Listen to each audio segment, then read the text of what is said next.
नमस्कार साथियों। आज हम रीजनिंग के सिलेबस के बारे में आपको पूरा ए टू जेड बताएंगे। यहाँ तक कि ये भी बताएंगे कि कौन सा चैप्टर बहुत ज्यादा एग्जाम में पूछा जाता है और यह एक ऐसी सब्जेक्ट होती है जिसको आप 100 में 100% पूरा अचीव कर सकते हैं। तो सबसे पहले अपना इंट्रोडक्शन देना चाहेंगे। हमारा जो नाम है वह क्या है, अनिल तिवारी है।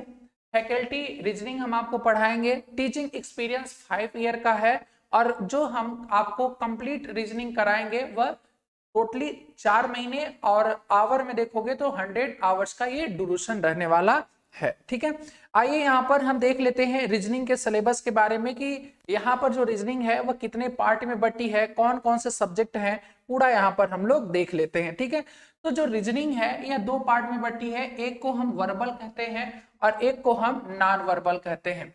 वर्बल का मतलब होता है यह भाषिक रीजनिंग होती है। भाषिक रीजनिंग होती है, भाषिक मतलब यहाँ पर भाषा का प्रयोग आपको देखने को मिलेगा।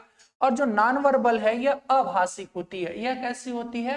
अभाषिक रीजनिंग होती है। कहने का मतलब यह है अभाषिक होती है।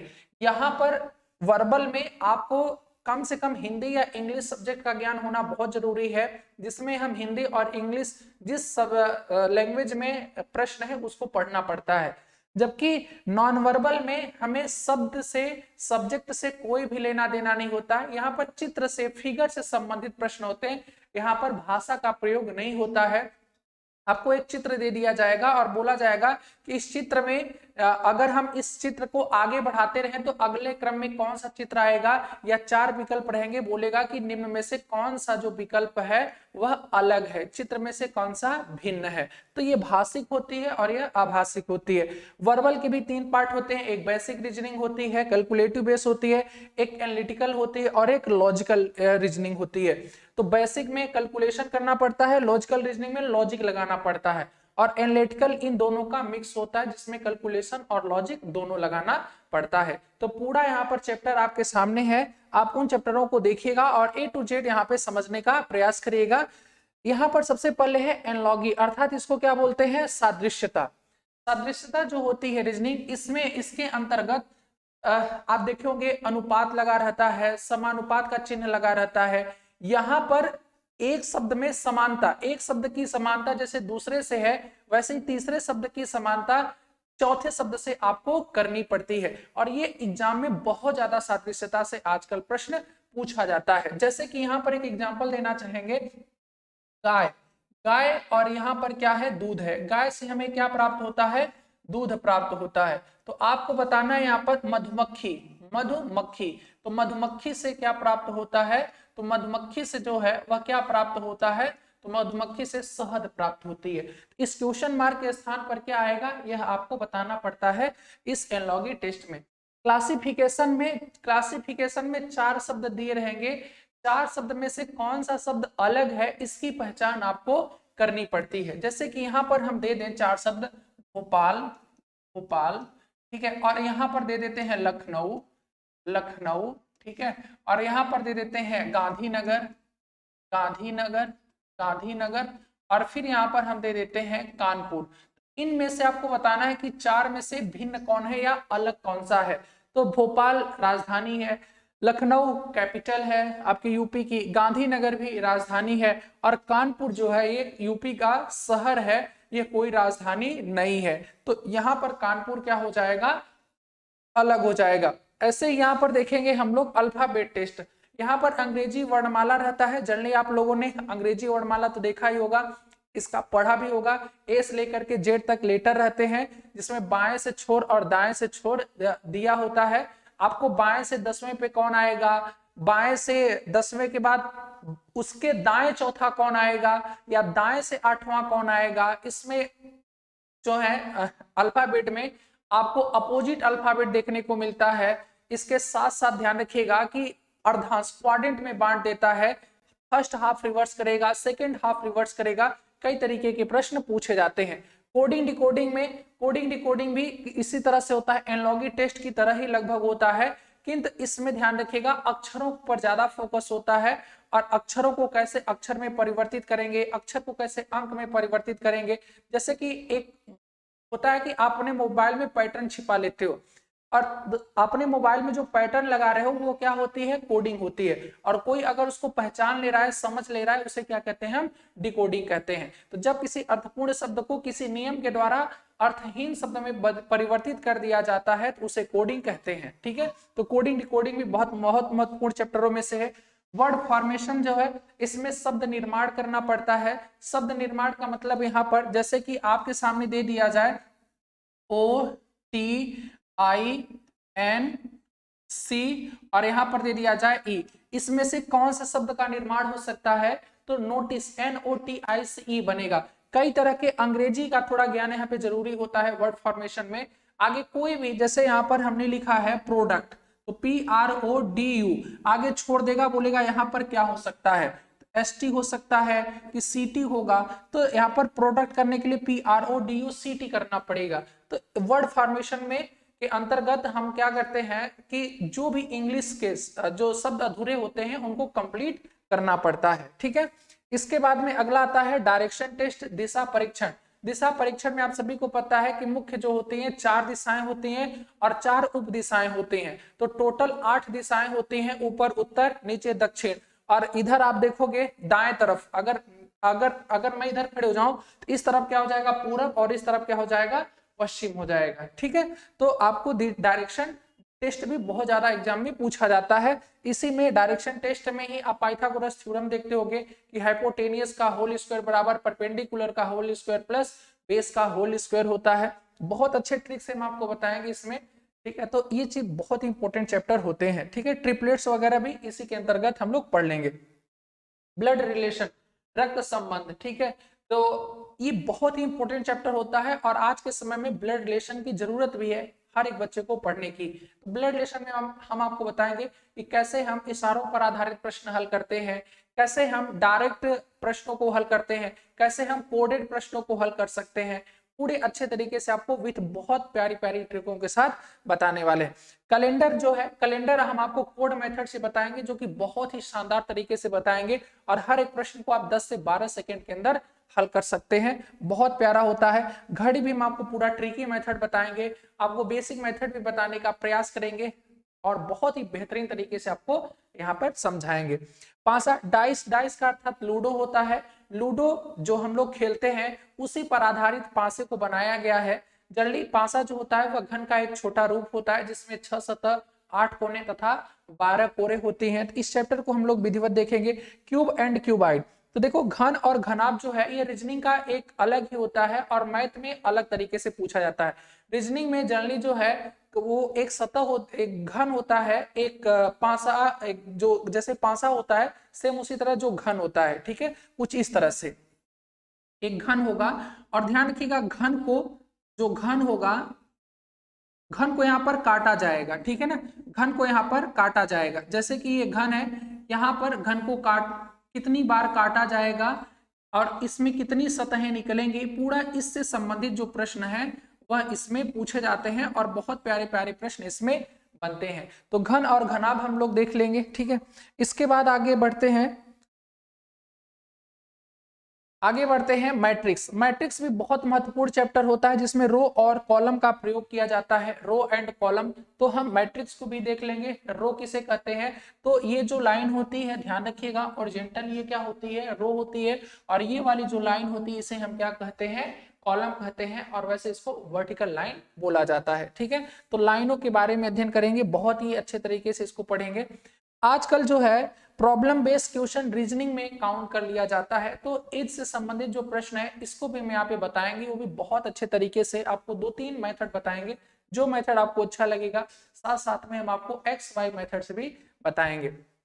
रैंकिंग टेस्ट, सीटिंग अरेंजमेंट, इसके अंतर्गत एक रैंकिंग टेस्ट होता है और ऑर्डर टेस्ट होता है। मतलब एक सीक्वेंस में पंक्ति में लोग बैठेंगे, या तो फिर सर्कुलर फॉर्म में बैठ जाएंगे, या तो फिर चौकोर फॉर्म में बैठ जाएंगे, या रेखीय क्रम में बैठ जाएंगे, लीनियर फॉर्म में बैठ जाएंगे। तो इसके अंतर्गत भी आपको बाएं दाएं का ज्ञान होना बहुत जरूरी होता है और बहुत ही प्यारा चैप्टर होता है रैंकिंग टेस्ट। ठीक है, आगे आता है लॉजिकल सीक्वेंस ऑफ वर्ड, मतलब शब्दों का तार्किक क्रम। शब्दों को एक तार्किक क्रम में आपको व्यवस्थित करना पड़ता है। जैसे कि यहाँ पर बोल दिया जाए कि घर, बेडरूम, कॉलोनी, गांव या शहर, तो पहले शहर मान लेते हैं, तो पहले शहर होता है, शहर के अंतर्गत कॉलोनी होती है, कॉलोनी के अंतर्गत बिल्डिंग या मकान होता है, अपार्टमेंट होता है, और उसके अंदर जो होता है वो बेडरूम होता है। तो इस तरह से 4-5 शब्द दिए जाएंगे, उनको एक सीक्वेंस में अरेंज करना पड़ता है। तो बहुत ही शानदार ये होता है चैप्टर, यहाँ से भी बहुत ज्यादा प्रश्न आपके एग्जाम में